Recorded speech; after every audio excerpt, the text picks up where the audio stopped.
ప్రజలకు నమస్కారాలు. ఈరోజు సిర్పూర్ నియోజకవర్గం మనం కౌటాల మండలంలో ఉన్నాము.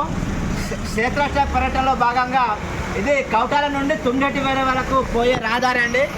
ఇది దాదాపుగా 9-12 కిలోమీటర్ రహదారి ఉంటుంది కౌటాల నుండి తుండటి వరకు. సేమ్ ఇదే రహదారి ఇక్కడ ఏ విధంగా ఉందో ఇక్కడ నుండి తుండటి వరకు ఈ రహదారి ఇట్లనే ఉంటుంది, ప్రధాన రహదారి. మరి ఇక్కడ గెలిచినటువంటి ఎమ్మెల్యే కానీ తర్వాత గెలిచినటువంటి ఎంపీ మన గేడెం నాగేష్ కానీ ఈ నియోజకవర్గాన్ని అస్సలు పట్టించుకుంటలేరు. ఇదే ఎమ్మెల్యే నేను ఒక్కడిని ఉన్నపై నాకు తోడు ఎంపీని గెలిపిస్తే మీకు రాష్ట్రం నుండి కాదు కేంద్రం నుండి వరద లెక్కల మీకు ప్రభావం తెప్పిస్తా, నిధుల వరద అని మాట ఇచ్చిండు. మరి ఆయన గెలిచి 2-3 నెలలు అవుతుంది, నిన్న గెలిచి 9 నెలలు అవుతుంది. వరద కాదు నీళ్ళ వరద వస్తుంది తప్ప నిధుల వరద రావడం లేదు.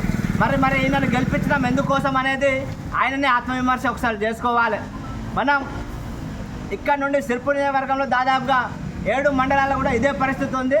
ఎమ్మెల్యే గారు మీరు దహగాంలో ఒక మాట ఇచ్చిండ్రు, సిర్పూర్ నియోజకవర్గం గెలిచిన వెంటనే 6 నెలల్లోనే సిర్పూర్ నియోజకవర్గం రోడ్లు మొత్తం బాగు చేస్తానని మాట ఇచ్చిండ్రు.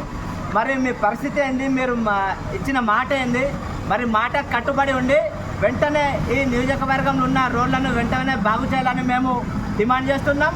లేని పక్షంలో ఇదే ఇక్కడున్న మన ఎమ్మెల్యే ఇక్కడున్న సర్పంచ్ గారిని కూడా అంటే ప్రత్యేక పరిపాలన నడుస్తుంది. ఇక్కడున్న అధికారులు కానీ సెక్రటరీ కానీ ఇది గ్రామ పంచాయతీ కింద వస్తుంది. కనీసం మండల్ లెవెల్ ఉన్న మీ గ్రామ పంచాయతీలు ఉన్న ట్యాక్స్లు అయితే వసూలు చేస్తారు.